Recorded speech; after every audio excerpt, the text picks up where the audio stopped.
Hey Kensington, my name is Justin Warrens and I am the Discipleship Director, and I'm also helping co-lead at Birmingham campus in this current season. And you know, I had this moment a couple weeks ago that happened right off my front porch where I'm sitting at right now, and it changed my perspective on something, and I want to share it with you because for our family, my wife and I, we have 4 kids, 9 to 1 years old. It's chaos. I've had to apologize many a times. My patience has run thin. We have navigated working and trying to homeschool, and it has been a lot of ups and downs. But there are these moments that I'm just trying to capture, and one of them was this quote that I read that changed the perspective I had on a situation that happened. So I want to read you this quote. It said this: "Do not be dismayed by the brokenness of the world. All things break and all things can be mended. Not with time, as they say, but with intention. So go, live, love intentionally, extravagantly, unconditionally." Love intentionally, extravagantly, and unconditionally. The broken world waits in darkness for the light that is you.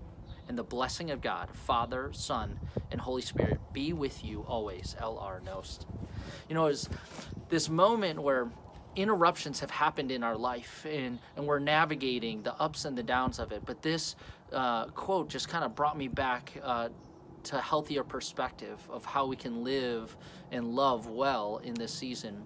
A couple weeks ago, it was going to be my third daughter's birthday, and we had a birthday party planned for her. She's turning 4, and so it was Trolls themes, colorful, and we had invited friends and family, and we had to explain to her that we were going to have to cancel her party, and we are going to have to uninvite the friends and family. And how do you give perspective in this season to a 4-year-old and help them understand why you have to suspend their birthday party for something that they can't see nor really understand? And so as we're just trying to navigate what to do, my wife Jenny sent a message to our neighbors and said, hey, if you're around at 3 o'clock, we're going to take Alyssa out for a walk, and if you came out and said happy birthday to her, it would be beautiful. What happened right at these steps away was one of the most beautiful moments of my entire life. We got outside, and when we got out there, our neighbors had gone above and beyond.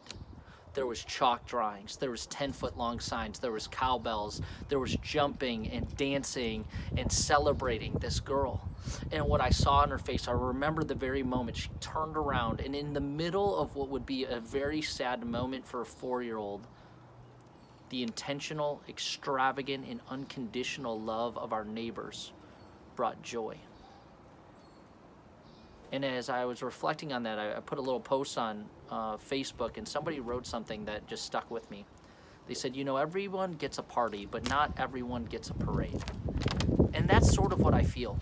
As we're walking into this season, specifically Palm Sunday, we're about to witness one of the most miraculous and beautiful parades that ever existed in all of humanity, because it would be a parade that would bring about love and grace in the most beautiful way, in the most transformative way, in ways that we celebrate 2,000 years later.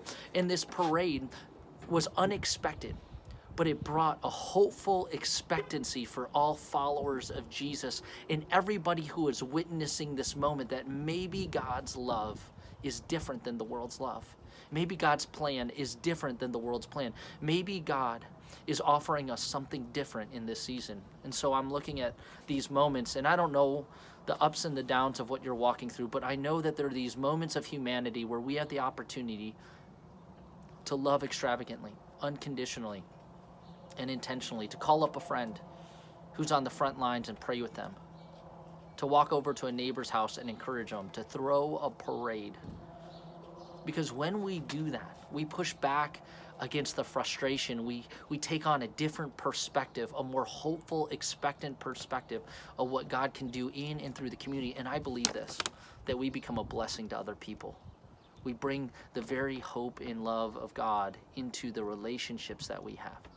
So my hope for you and my hope for me is that in these moments, in this situation that we are walking through, that we would lean in to moments where we can bring that love that God has offered, that grace that God has offered, that hope that He has offered, and that as we reflect on Palm Sunday, that maybe something would shift in your mind in the way that this one moment, one afternoon shifted mine. Pray that God would bless you, and God would lead you, and that you would know you are His and you are loved, and that this would give you some peace in this season. Grace and peace, friends.